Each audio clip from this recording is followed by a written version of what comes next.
It's Friday, December 13th, 2024. Welcome to Make It Make Sense. I'm Grant Herms. Today in the show, we are talking about what national defense and national security are shaping up to look like under the next Trump administration, while Trump is forced to play some defense of his own over his pick to lead the Department of Defense. I also talk with Jennifer Kavanagh, the fellow senior and director of military analysis at the group Defense Priorities. But first, let's get to your headlines. On Sunday, Syrian rebels took the country's capital of Damascus, ending a 13-year civil war and 60 years of the reign of the autocratic Assad family. The former president, Bashar al-Assad, fled to Russia before rebels took the city. Now, the civil war had largely been on ice for the last few years after global economic sanctions had really crippled the country's economy. So the fall of Assad was almost unexpected. The end of the war and the ousting of a brutal dictator who was found to have used chemical weapons against his own people is a blow to Russian and Iranian influence in the Middle East. Now, the international community, the U.S. included here, still isn't sure how to help the Syrian people, nor what to do with the stockpile of chemical weapons that Assad had built up. Now, the bulk of that stockpile was destroyed in about 2013 when an international organization went in and looked for all of those. But there are still some left, and it's become something of a race against the clock to make sure that what's left of that stockpile doesn't end up in the wrong hands of people who definitely should not have them. On Monday, the man accused of shooting and killing the former CEO of United Healthcare, Brian Thompson, was arrested in Pennsylvania. 26-year-old Luigi Mangione was spotted at a McDonald's in Altoona, Pennsylvania, by a customer who says he recognized him from the media coverage. When police arrived, he initially showed them a fake ID from New Jersey, and when they searched his backpack, they found a 3D-printed 9mm pistol known as a ghost gun, which police believe that Mangione used to shoot Thompson. They also found thousands of dollars in cash, including some of it, several $1,000s of it, in fact, in foreign currency, along with a fake passport. There were also 3 pages of writing that police are calling some ways a manifesto of sorts. And a source told the New York Times that written on some of those pages were the words, "These parasites had it coming, and I do apologize for any strife and trauma, but it had to be done." Now, reportedly, Mangione is the son of a wealthy family in Maryland who had been suffering from severe back pain after a recent accident and had been increasingly withdrawn over the past year or so. Now, Mangione was initially charged with gun crimes in Pennsylvania, and then a few hours later, he was charged with murder and several other gun crimes in New York, although he is fighting extradition back to New York. On Tuesday, a federal judge and a state judge blocked what would have been the largest merger for grocery stores in U.S. history. So, for years, the grocery giants Albertsons and Kroger's have been trying to become one mega chain, with Kroger's offering to buy Albertsons for about $24.5 billion.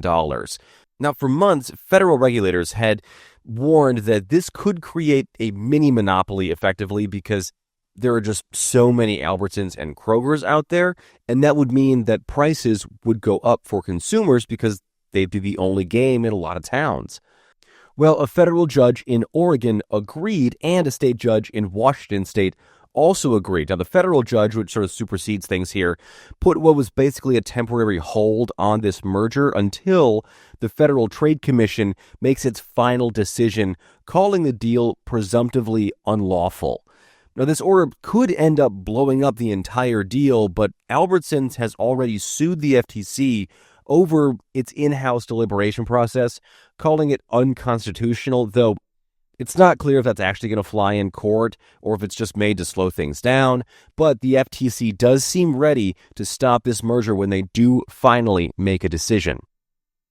And finally, on Thursday, President Joe Biden announced that he would be commuting the sentences of 1,500 Americans, which is a single-day record for the presidency. Now, the vast majority of those sentences were for people who were sent to home confinement, or essentially house arrest, during the pandemic when COVID was running rampant through prisons.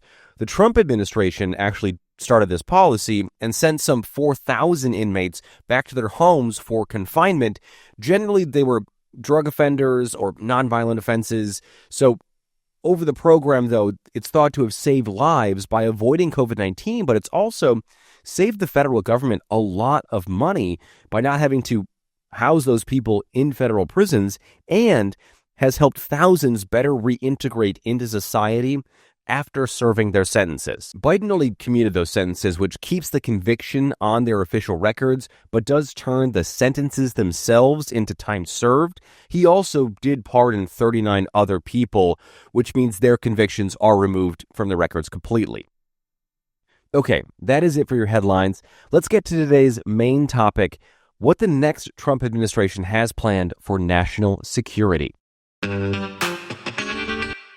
So, I've talked about some of the players in Trump's new Department of Defense, mostly Pete Hegseth, his pick to be Secretary of Defense before.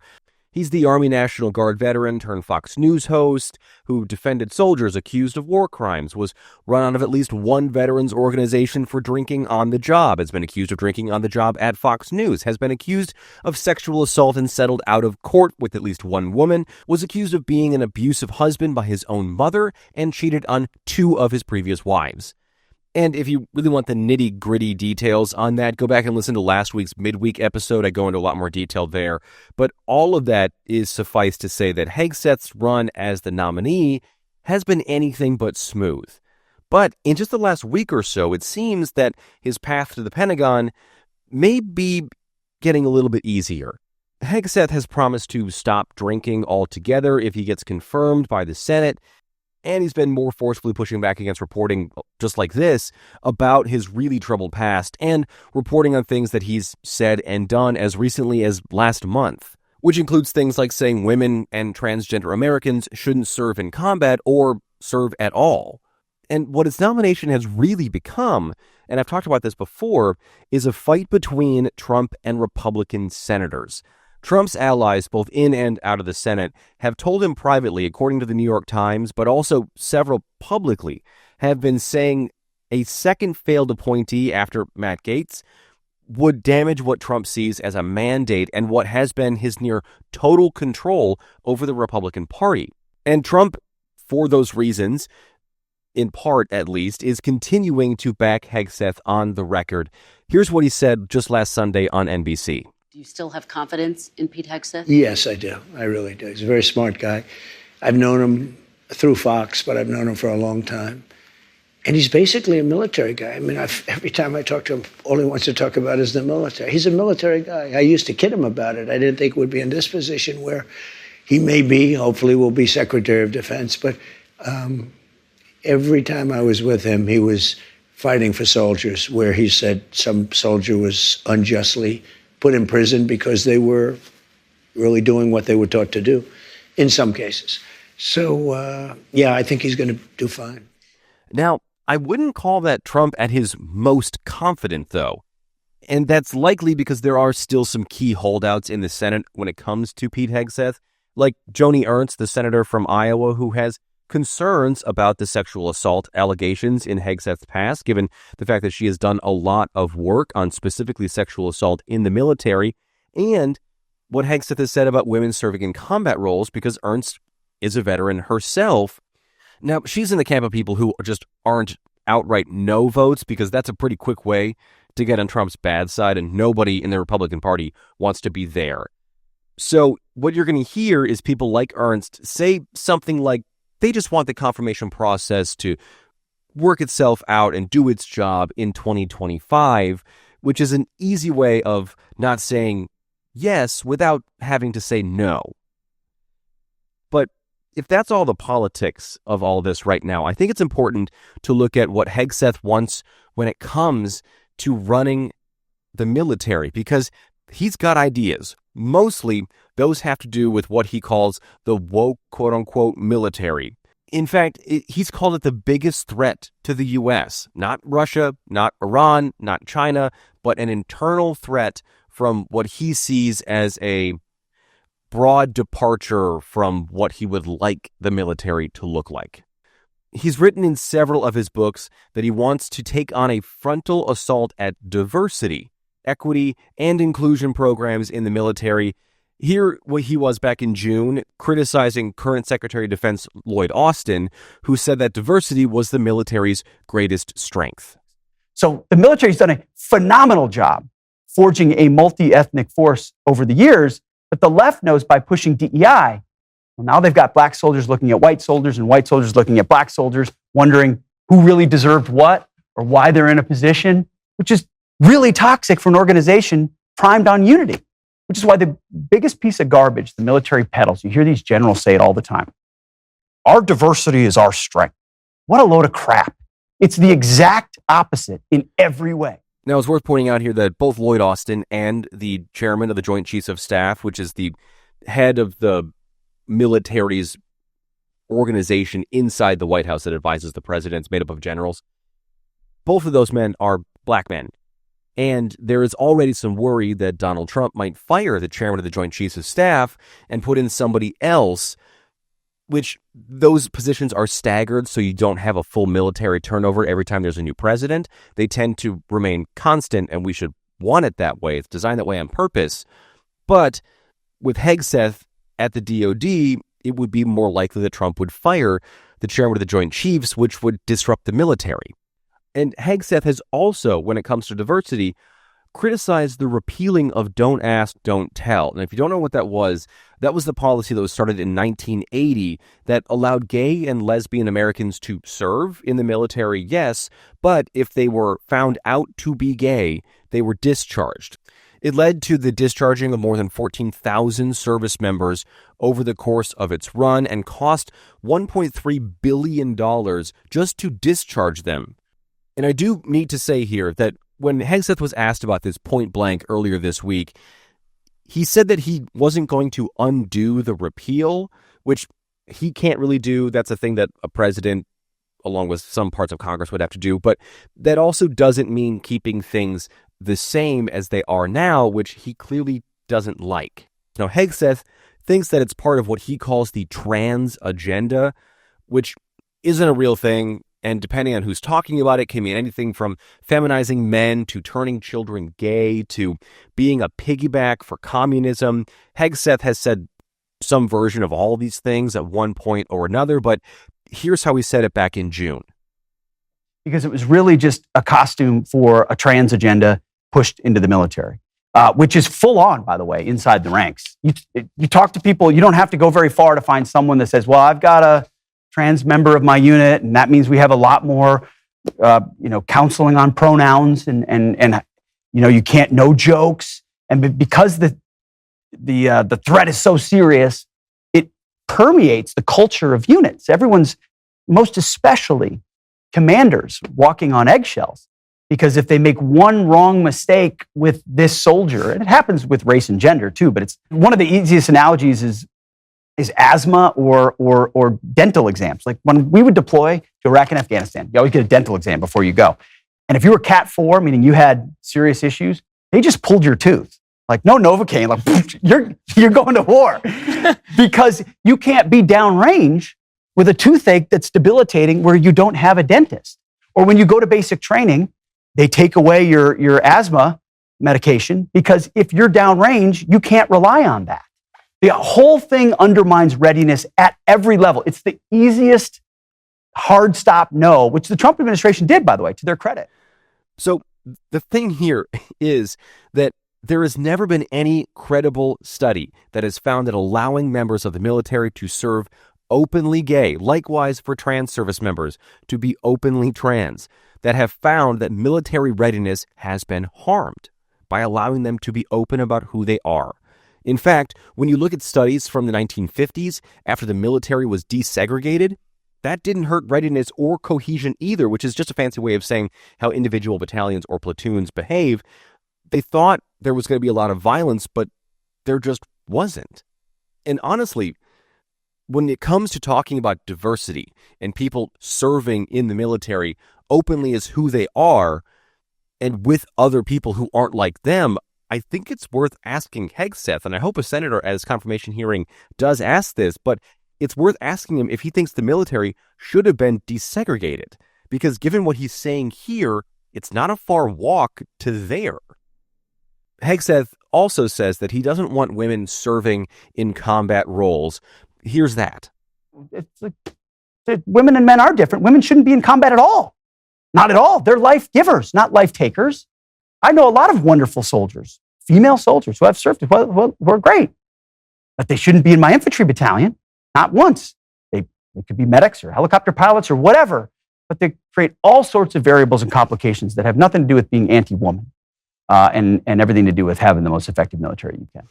So, just like with service members of color, gay, or trans members, there has been no drop in readiness by allowing women to serve in combat. So, and if he finds all of these things disruptive to the current American military, even though they aren't changing these things, which he has not laid out plans for what he would do differently. He has just pointed to things that he does not like inside the current military. But if he were to undo a lot of these things, that would mean overhauling massive parts of the way the current U.S. military operates, and that likely would change readiness because you'd have to be moving people around to different battalions if he was going to somehow segregate battalions and units and platoons into gay or straight battalions and platoons. It would, if he undid the repealing of Don't Ask, Don't Tell, it would likely mean the exodus of a lot of people in the military. If he removed women from combat roles, it would likely mean the exodus of a lot of women from the military. The United States military already has a recruiting problem right now.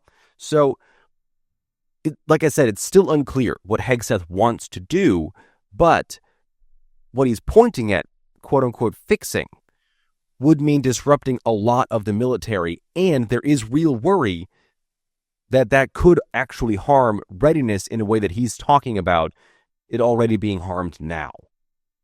Okay, so if that's what he wants to do internally, let's talk about how he would want the military to function externally, the mission stuff. And it's important to say here that Hegseth is going to be in lockstep with Trump, who has called for stopping aid to Ukraine and allowing Russia to take it. Hegseth has said similar things as recently as September, but really, Hegseth hasn't said a whole lot about which countries he sees as enemies or adversaries, or how he would approach countries like China or Iran. What he has said is he wants there to be a pretty constant threat of violence coming from the U.S. military, which I cannot help but link to what we know about his past as an accused abuser, which is why reporting about somebody's past and their character is so important, because it informs how they will actually do the job. But what he says he means by a constant threat of violence is he wants to make sure that the world knows the U.S. military is a lethal force. That we're putting the warfighters first. That's what Donald Trump asked me to do. Your job is to bring a warfighting ethos back to the Pentagon. Your job is to make sure that it's lethality, lethality, lethality. Everything else is gone. Everything else that distracts from that shouldn't be happening. That's the message I'm hearing from senators in that advise and consent process. It's been a wonderful process. Now, I am not exactly sure what he means by lethality, or that there's been a loss of lethality in the U.S. military. No one is questioning whether the U.S. military is the most lethal fighting force that this planet has ever seen. It's also worth pointing out here that Trump campaigned to end wars. He promised there would be no more wars. But the way that Hegseth is talking about gearing up the military certainly seems like somebody gearing up for more war. And that has alarmed U.S. allies, which Hegseth has also been on the record criticizing. NATO allies, our allies in Europe, and the United Nations, which he called America-hating. Finally, Hegseth has also said that he wants the military to be modeled after the Christian Crusades, which are widely understood to be atrocities and are considered shameful parts of Christian history by the majority of Christian leaders. He has the Crusades battle cry tattooed on his arm and a Jerusalem cross tattooed on his chest.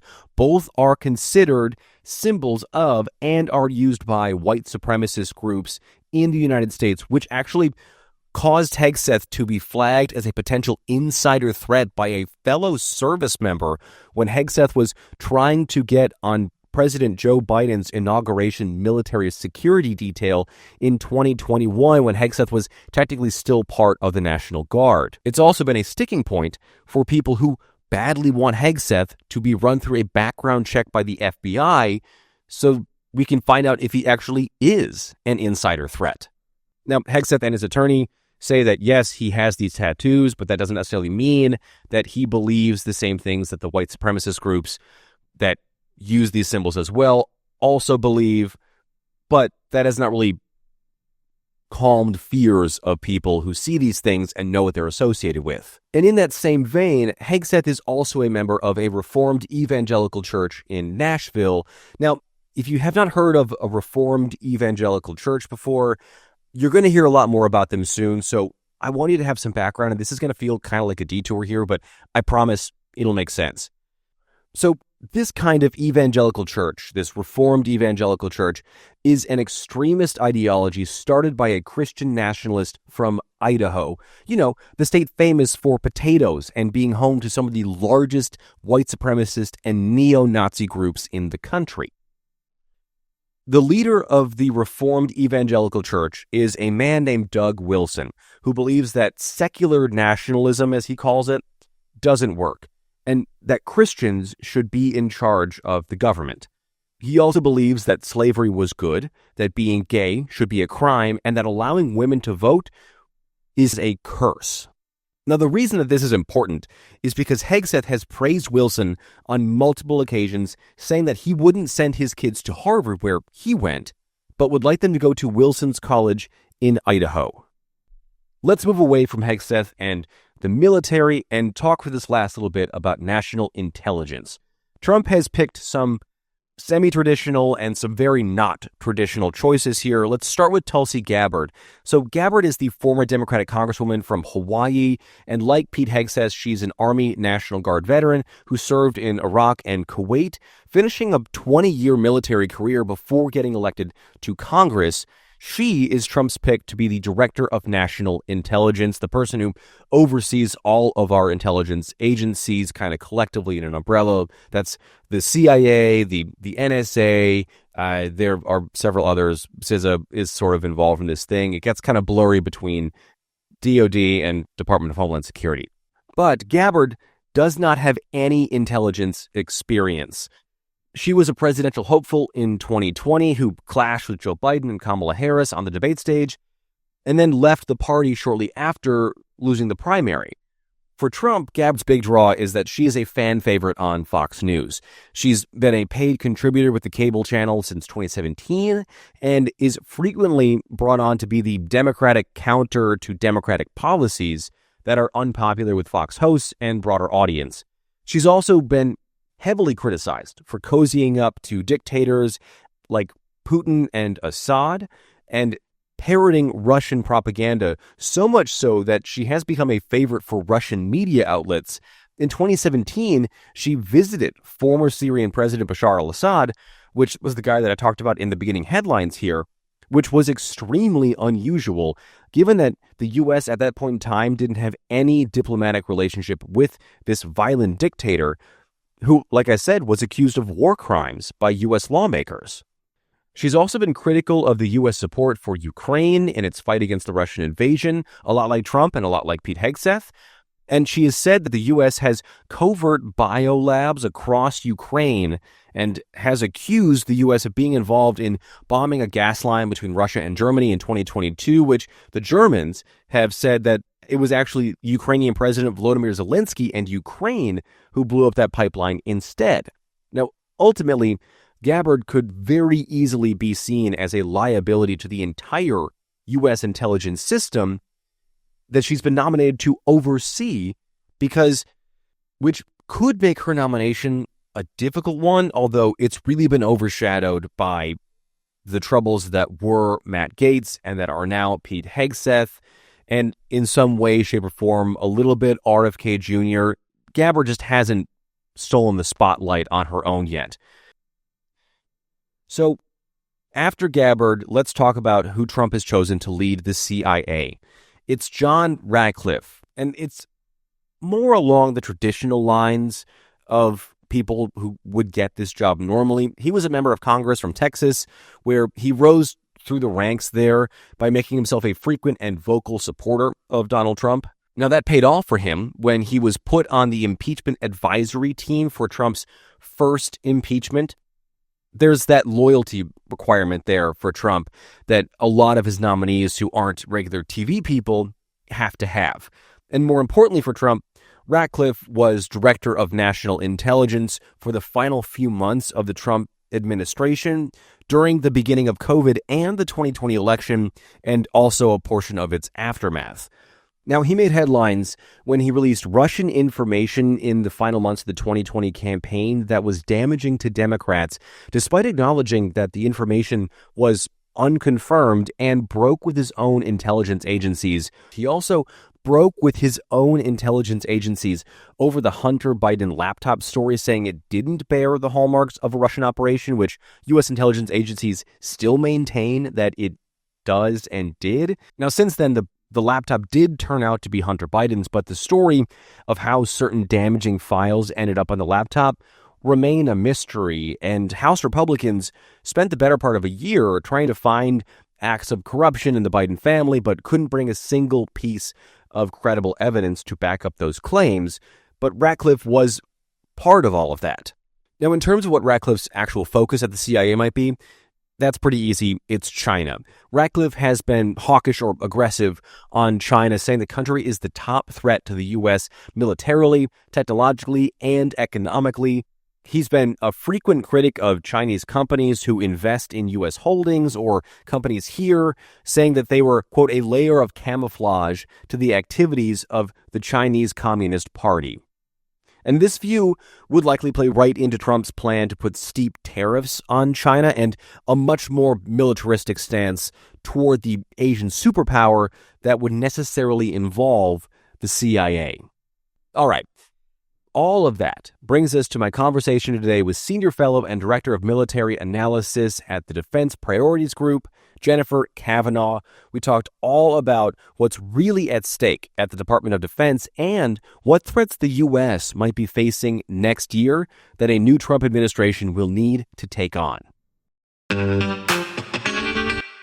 I'm not sure how many people have heard of Defense Priorities before, so explain to me what it is you guys do. Sure. Defense Priorities is a small think tank in DC, and we focus on promoting a grand strategy of restraint, which means that we are in favor of the U.S. military doing less in the world. We argue generally that U.S. interests are better served by more prioritization of U.S. military commitments, that having a global military is certainly an advantage in some cases, but it's also very costly and comes with significant risks. Everywhere where there are U.S. forces, there is a risk of entanglement and being pulled into unnecessary wars. So through that lens, how are you thinking and how are you feeling right now about what looks like the direction that the next Trump administration is going to be? And likely at this point, at least it feels like Pete Hegseth's nomination is sort of maybe back on the rails again. Mm-hmm. And the stuff that he has said. So how are you thinking and feeling about looking at the next Trump administration when it comes to how they're approaching the military? Well, I think there's still a lot of uncertainty. Certainly, Trump has indicated some restraint-oriented preferences, both during his first term and during the campaign. Things like wanting to end the war in Ukraine and highlighting the ways in which continuing support to Ukraine at the levels that we've been offering for the past couple of years may not be in U.S. interests, trying to wind down some of the wars in the Middle East that also pose risks, reducing U.S. military presence in places like Syria and Iraq, where U.S. forces are in peril and not necessarily serving U.S. interests. So there are ways in which Trump's campaign promises and the way he governed in his first term are consistent with restraint. But there are ways in which his campaign promises are not consistent with restraint. For example, some of the talk about invading Mexico and going after the cartels, some of the hardline talk on China, although it has been mostly economic. It's hard to imagine that, significant tariffs and strong export controls on China would not lead to potential for military, at least skirmishes. So there are places where Trump is aligned with restraint and places where he is not. And so I think then it comes down to who ends up in the positions that are able to influence his decision making. And I think there we see a real mix of people so far in his appointments. You have people like Waltz and Rubio, who are more hawkish traditionally, especially towards China and Iran. And then you have other names like Tulsi Gabbard, who has been more outspoken about her desire to have the U.S. avoid wars of regime change that end up not serving U.S. interests. So I think for me now, it's really coming down to who gets into the undersecretary positions, especially in the Pentagon, because Pete Hegseth has strong views on internal Pentagon things, like some of the diversity initiatives that he has identified as a priority for helping to increase the lethality and the readiness of warfighters. He certainly has been outspoken about his changed views on the wars in Iraq and Afghanistan and the ways in which they may have degraded U.S. military readiness. But beyond that, he doesn't have really strong stated ideological beliefs about or that I have seen, at least, in terms of how the U.S. military would engage in other conflicts around the world. And so I think there's a lot of room for the undersecretaries, like the Undersecretary of Policy and the other undersecretaries who end up serving under him, to influence his views. And we don't know who those people are going to be yet. So it's a little bit hard to say the direction the Pentagon will move externally. When it comes to let's start with the external stuff then, because we're on it. Hegseth has said that lethality is his number one priority for this, and that in some form or fashion, he's criticized the Geneva Convention. He's defended war criminals who Trump, he pushed for Trump to pardon. I don't think that it's a question that the U.S. military, is not the most lethal fighting force the planet has ever seen. We know that. So does that trouble you in a way that he's to me at least sounds like somebody who is gearing up for more wars? He's somebody who wants to model the U.S. military after the Christian Crusades, and has said that publicly before. Does that trouble you in a way that maybe previous secretaries of defense haven't? Well, I think to me, it's a little bit unclear what he means by lethality.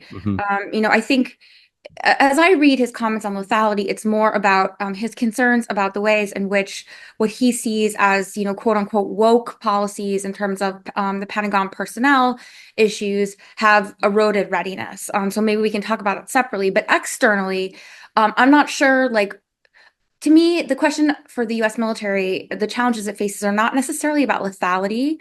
They're about power projection. And having the right mix of capabilities. So, the U.S. military is clearly the strongest military on the planet. Now, even with China's military rise, the U.S. military is still stronger. Maybe some questions about naval capabilities, like maybe we're getting close, but still, the U.S. has the best planes, and some of the most powerful weapons on the planet. But the bigger challenge for the United States is that all the wars that it might want to fight, whether it's against Russia or against China, are away games. They are far away from the United States. And so the U.S. not only needs to have the most lethal capabilities, but the ability to project those capabilities thousands of miles away. Right. And that's the challenge the U.S. faces, is it's not necessarily could it beat the Chinese military or the Russian military in a neutral field where they're both playing away games. It's can the U.S. military get enough military power into the Pacific, close to China, given China's anti-access capabilities, to be able to, fight a war that's going to be right on China's shores. And that's very hard.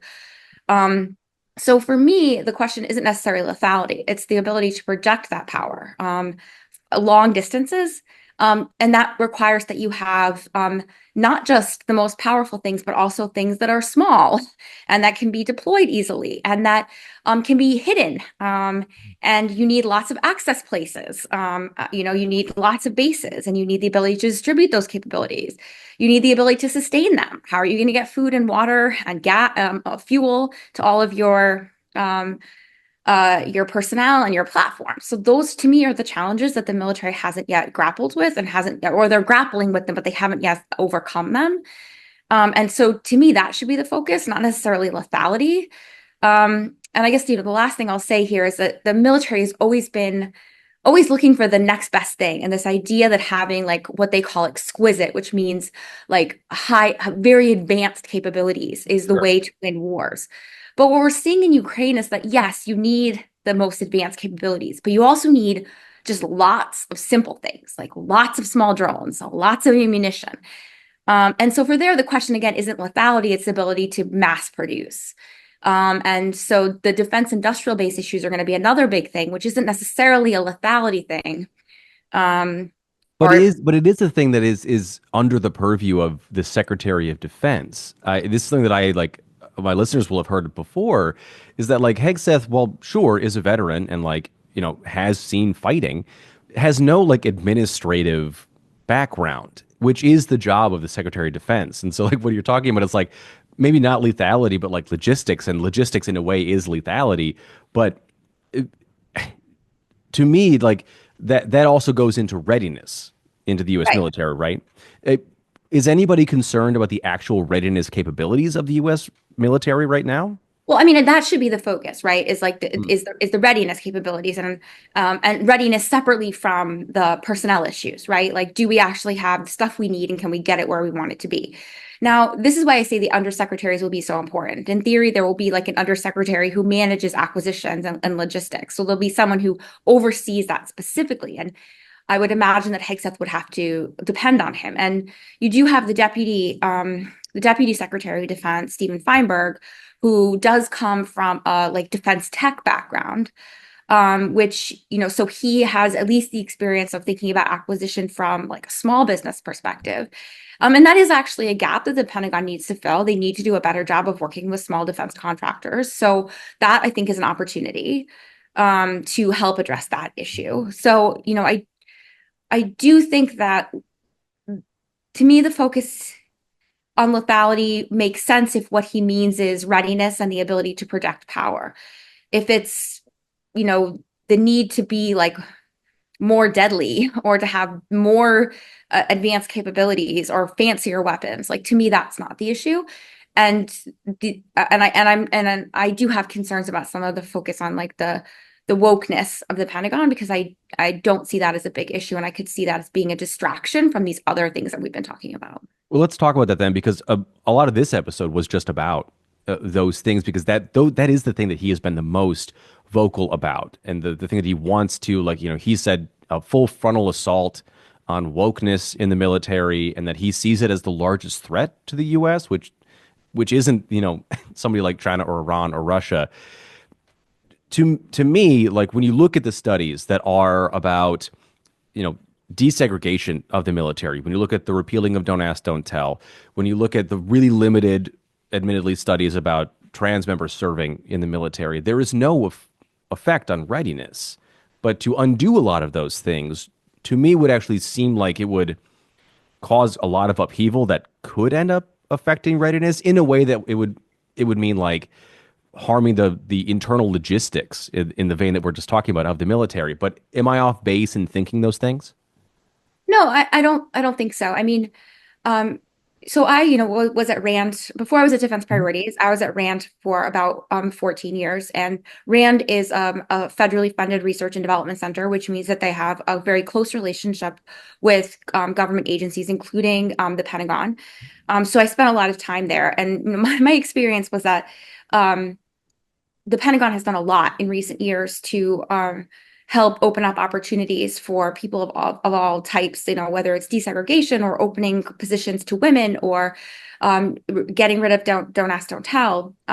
Those policies have, they've made a lot of progress. But to me, of all organizations in the world, the Pentagon is not like a woke organization, right? It's still Right. very dominated by men. It's still the gender, it's the racial distribution is at the highest ranks, right? It's not like consistent with the rest of the population. So to me, that's not an issue. And the studies that have been looked at that have looked at whether or not these DEI initiatives that the Pentagon has taken on have hurt recruiting have found that there's no impact of that's not the reason why recruiting is down, right? The reason recruiting is down is because the economy is strong.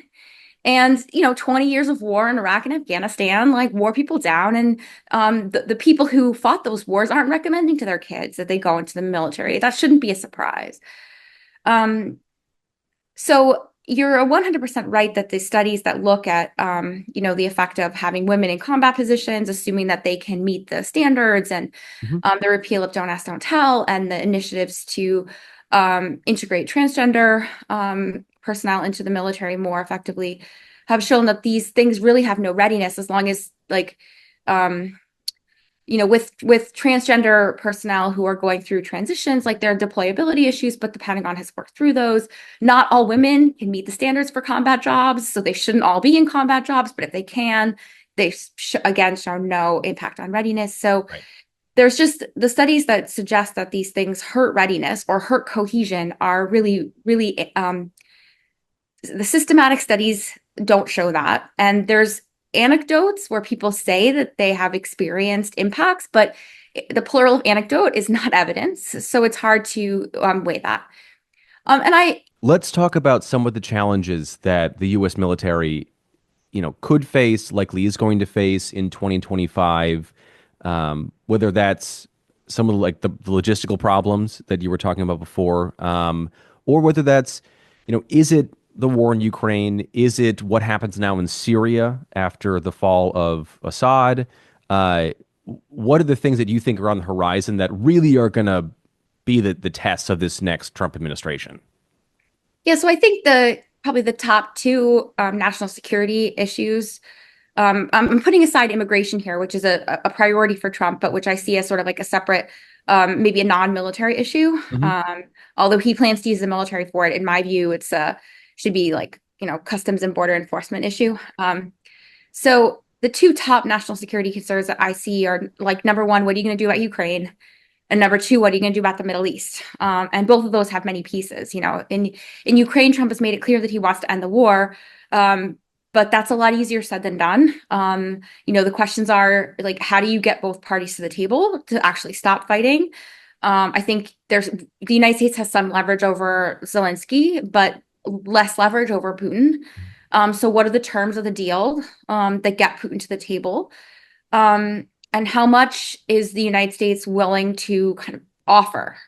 I think many have suggested that Ukraine should get NATO membership. I don't think that's really in the offing. I don't think there's a lot of support for that. Trump has said no troops. So is the U.S. willing to provide anything? I think these are questions that aren't strictly military questions because there are unlikely to be any military troops sent to Ukraine, but it's going to be a top national security issue that's going to absorb the bandwidth of his national security team across the board. In the Middle East, I think there's a whole range of issues. There's the question about how to wrap up the Israeli incursion into Gaza and what that looks like. That still hasn't, come to a close. I guess Jake Sullivan is in the region now trying to negotiate the ceasefire, but I don't know. I'm kind of skeptical. We've seen this movie before, so.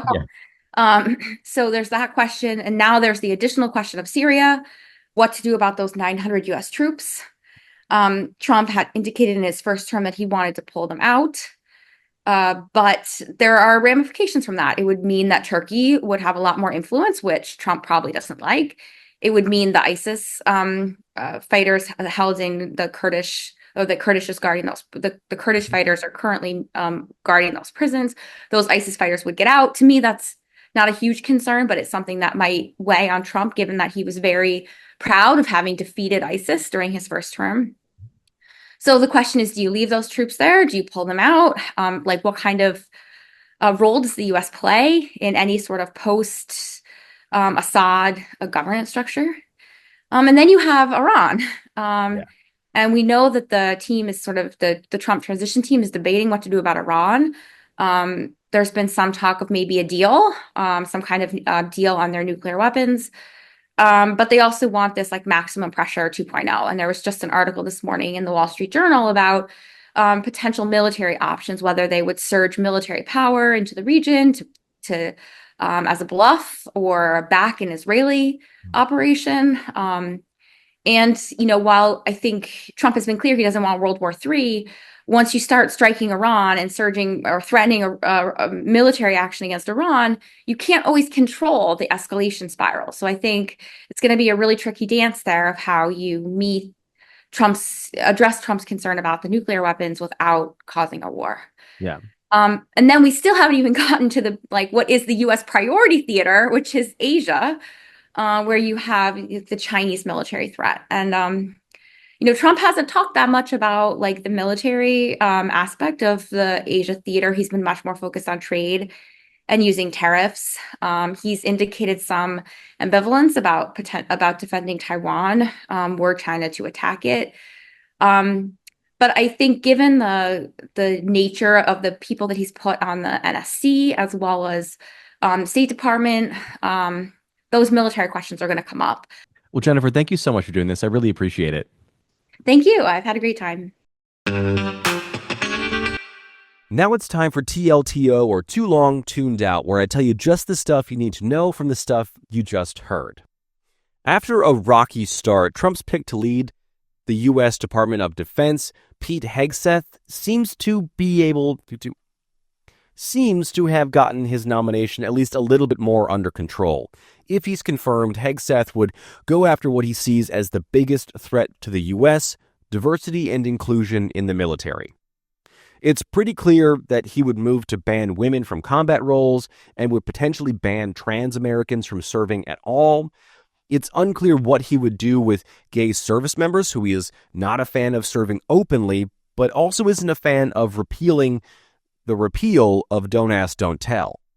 When it comes to his actual military priorities, they're almost non-existent, though he has been sympathetic to Russia in the war against Ukraine. He's been antagonistic to our European allies and the United Nations, and has called to model the U.S. military after the Christian Crusades. In the intelligence community, Trump's pick to lead it, Tulsi Gabbard, has raised every red flag that security experts have been able to find, and has often found herself at odds with American interests. Trump's pick to lead the CIA is more conventionally conservative. He's an aggressive opponent of China and at least has some experience after being Trump's director of national intelligence for part of 2020. All right. That is it for this week's episode. I want to thank Jennifer again for coming on the show. You can find links to her work and links to defense priorities in the show notes for this episode. And as always, rate and review the show on whatever podcast app you're listening to this on. Like and subscribe, and hit that bell for notifications on YouTube so you don't miss out on any new episodes or midweek episodes. Sign up and subscribe to the Make It Make Sense Substack, where I'll have bonus content up there. I just put one up about what our leaders should learn from the United Healthcare CEO's assassination in the street of Manhattan. And I'll have Jennifer's full extended interview up tomorrow morning. And as always, share the show on social media. It's MIMS News Pod. That's MIMS News Pod, all one word on every platform. I am at Grant Herms on Twitter, or X, and on Blue Sky now, and at Grant Herms TV on everything else. Thank you so much for listening today. I'm Grant Herms, and I'll talk to you next week.